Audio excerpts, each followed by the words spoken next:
The Jets lead the Blues 2-0 in their opening round series. Game 3 tomorrow night in St. Louis. But before they hit the road, they skated at Canada Life today. So let's head to Winnipeg to bring in John Liu. John, Gabe Vilardi, one of the team's leading scorers during the regular season, was back on the ice today. What's the update on him and the team's other walking wounded?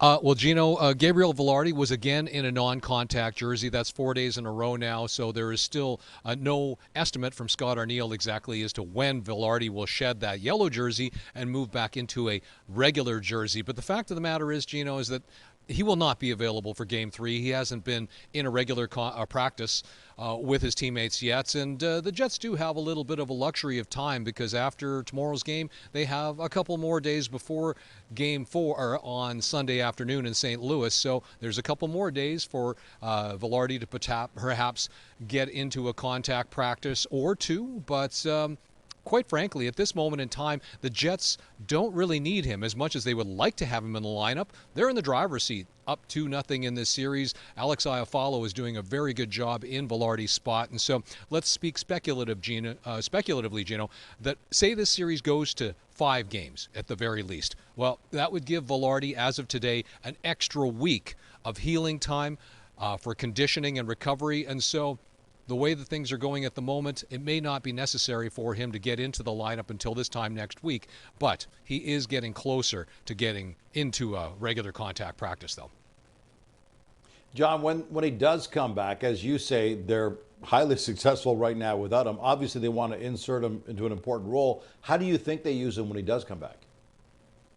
Well, I think they'll just do that in a sparing and sheltered fashion, Gino, simply because as of today, it's been 1 month since Vilardi left the lineup due to that unspecified upper body injury against the Buffalo Sabres. And so he missed the last 11 games of the regular season and 2 playoff games, the most intense time of the year. And so when we first saw him getting back into movement on the ice, he was very ginger. Like, he was not torquing his upper body. There was no velocity on his shots. So this has been a progressive build back towards him getting into a comfortable situation where he can jump into the lineup, and he will be jumping into the lineup in the most intense time of the year. And so the Jets are not going to rush him into that. They're not going to make him be playing 20 minutes at a time right out of the gates. And so, as I mentioned earlier, Alex Iafallo playing the way that he does, along with Kyle Connor and Mark Scheifele, gives the Jets the ability to stay with the same top 9. And so my suspicion is that when Vilardi is ready to come back, he'll probably play 10 to 12 minutes perhaps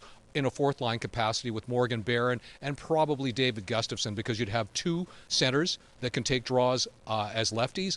And I doubt that coming back from an injury of that sort that they would ask Vilardi to take draws, but he would be an option. Right-handed shot, natural center. So you'd have 3 centers on the fourth line, but playing fewer minutes at 5-on-5.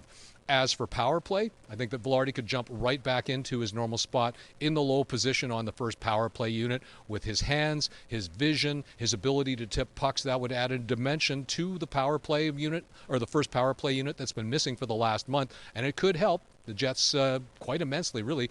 They scored 1 PPG in Game 1 of the series, but they haven't been really clicking on a consistent basis. So not that the power play has been a momentum killer for them in the playoffs so far, but even going back as far as Four Nations face-off, it hasn't been clicking as much as it had been through the earlier stages of the season. But adding Vilardi back into that first unit will definitely be a help to the Jets with a man advantage. Ordinarily, Johnny, when a team hits the road, there's a bit of trepidation in the playoffs, but not so with the Jets. They had more wins on the road than any other team this season. I'm sure they're going to miss the whiteout, that's obvious. But what are you hearing from the players as they get set to head out? Yeah, they're very comfortable on the road, Gino. And I asked them, today, the players that spoke, Josh Morrissey, Mark Scheifele, why were they the best road team in the league? And Josh Morrissey said it's like simply because they abide by the next man up philosophy, that regardless of whether they have last change or not, the depth of their lineup allows them to be able to to get to take advantage of situations where they don't have last change. They are deep throughout their lineup, and so that they are be able to play consistently against their opponents on the road. But the greater aspect to their road success, Scott O'Neill says, is that it's been a point of emphasis for them this year. It was to be consistent on the road, to be able to play the same way, to attack and to defend on the road as they would at home, even in the absence of last change. And with all the other, I guess, the fundamentals to this team that have led to their consistency, like aggressiveness, like competitiveness, it's gone hand in hand with their play on the road. They've been able to transfer their play at home to the road, and so you're seeing that throughout the course of this regular season. And so the road is a very comfortable place for them, and they had success at the Enterprise Center this season, winning both games in St. Louis. So it's a feather in their cap, and perhaps another advantage for them as the series switches to the next two games there, Gino. John, Hellebuyck only gave up 1 goal on 22 shots in Game 2, his best performance in the playoffs over the last 3 years. You talk to this guy a lot. How important was the way he won, even more so than the fact that he won that game?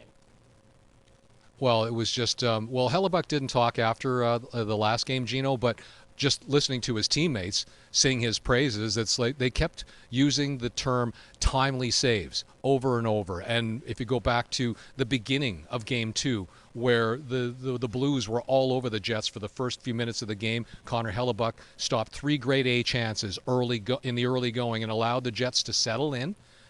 He did it in Game 1 as well, even though he got off to a wobbly start and the Jets as a team, didn't get off to the start that they wanted. Late second period, when it was 3-2 for the Blues, Hellebuyck made a very timely save on Jordan Kyrou on a breakaway, opening the door for the Jets to have a dominating third period. So taking that performance, that momentum into Game 2, he was much more like the Connor Hellebuyck that we saw during the regular season, the goalie who's going to win his third Vezina in his career. And so the way that his teammates perceived and were reacting to his play from the bench as he was making timely save after timely save in Game 2, you just know that he is dialed in now, that he is hitting his stride, and they're going on the road where 20 of his 47 wins came away from Canada Life Center. He's very comfortable on the road as well, Gino. And so Connor Hellebuyck getting into the groove, comfortable on the road, bodes well for the Jets as the series shifts to St. Louis. John Lu for Winnipeg as the Jets get set to hit the road for Game 3 on Thursday night.